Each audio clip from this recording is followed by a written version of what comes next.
Assalamualaikum warahmatullahi wabarakatuh. Para rawuh ingkang kula hormati, para keluarga temanten ingkang bahagia, sumangga kita sedaya ngaturaken puji syukur dumateng Gusti Kang Maha Agung ingkang sapuh maringi kita sedaya nikmat lan rahmat sehingga lan panjenengan saged kumpul wonten dinten niki kanthi sehat walafiat. Selawat kalya salam sumangga ugi kita aturake dumateng junjungan kita Nabi Muhammad sallallahu alaihi wasallam. Kita sedaya kempal wonten papat manika kangge seneng sereng-sereng mirsani adicara temu pantenipun Nimas Ayunanda putri saking Bapak Bambang kalya Dimas Bagus Rizal putra saking Bapak Majid. Saderengipun kula dados pranatacara wonten dinten niki badhe ngaturake rantanaming adicara menika mung ugi setunggal pembuka, kalih panggih temanten, ketiga gantalan,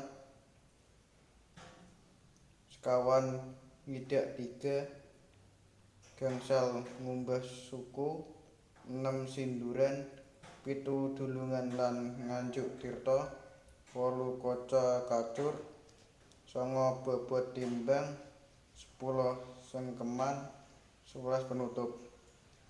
Para rawuh ingkang kula hormati, adicara kaping pisan inggih menika pembuka. Sumangga adicara menika dipumbuka sasarengan maos Al-Fatihah. Muga-muga adicara semangkang saged lancar. Amin. Sanjengipun adicara kaping kalih panggih temanten sakmenika temanten putri nijih saking papan anggene mbesunani awak kangge kapanggih temanten kakung.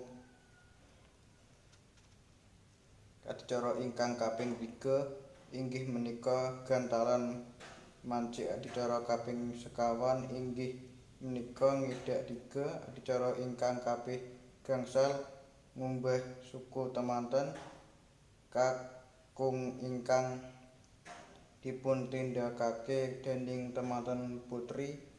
Adicara kaping 6 inggih menika sinduran lejeng deteng. Adicara kaping 7 dulungan lan nganjuk tirta ingkang dipuntindakake temanten putri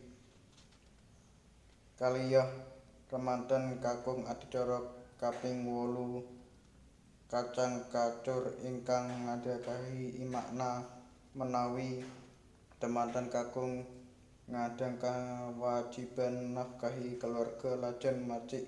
Adicara kaping 9 bobot timbang.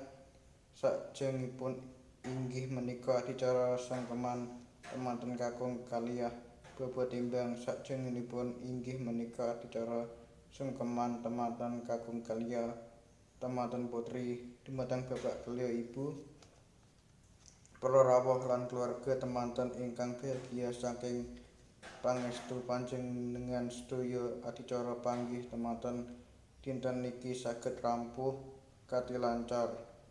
Kula aturaken matur suwun ingkang kanthi dumateng panjenengan sedaya.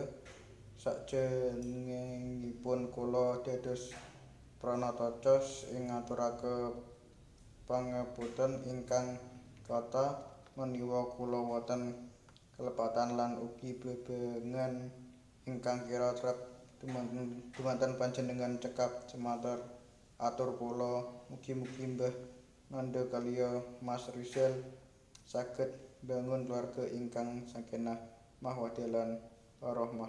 Amin ya rabbal alamin. Wassalamualaikum warahmatullahi wabarakatuh.